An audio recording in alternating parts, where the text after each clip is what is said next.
So well, do you want to get married? At this point, not really.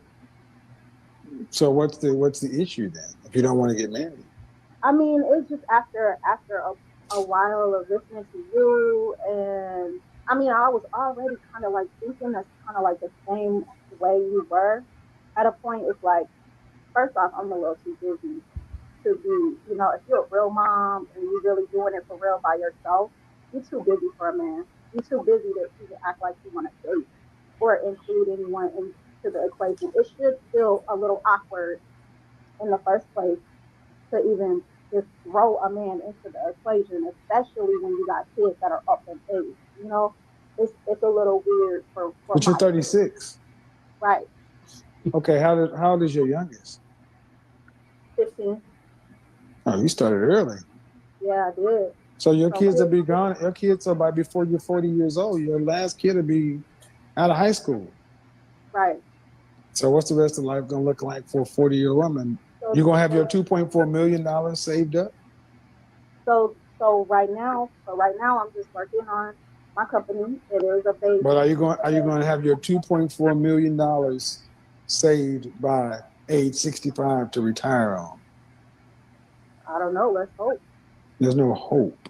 As a Let's hope. single one, as no, there's no hope.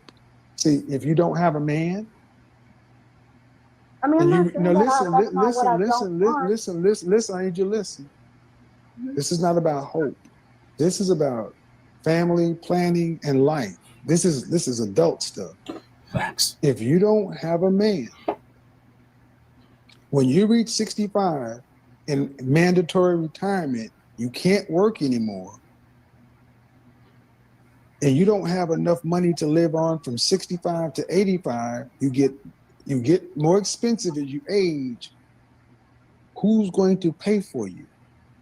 Social Security won't be there. The government won't be there. Who's going to pay? I mean, I'm not saying that that's not what I want right now.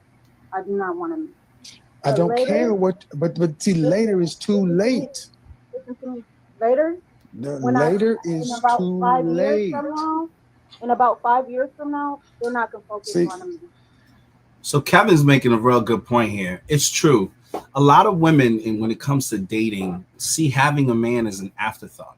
And this is what it was specifically speaking about Black women, because we've been taught that they should be independent, and so they're so focused on just preserving their independence that they don't prioritize the value of having a partner. And so it's having a man is a nice to have, but it's not a priority.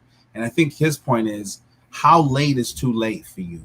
If you're in your 30s and you're not trying to secure a relationship that's going to be there when you're 65 and ready to retire, because two is better than one, right? So two incomes is better than one income, right?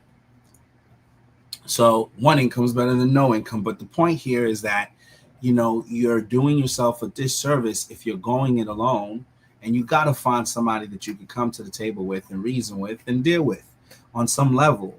And when you don't prioritize that, you just limit the amount of options you have the later you get, because now, you get older in age, you get more scars from failed relationships, and it becomes harder to find a connection. And by the time you're looking, it's just tougher to land one. And then unfortunately, it just, it creates for a lot more stress and a lot more issues in the later years. So his point is, pause and rethink the way you're going about this, and try to find a way to find somebody you can work with, so that you can secure your future on the back end.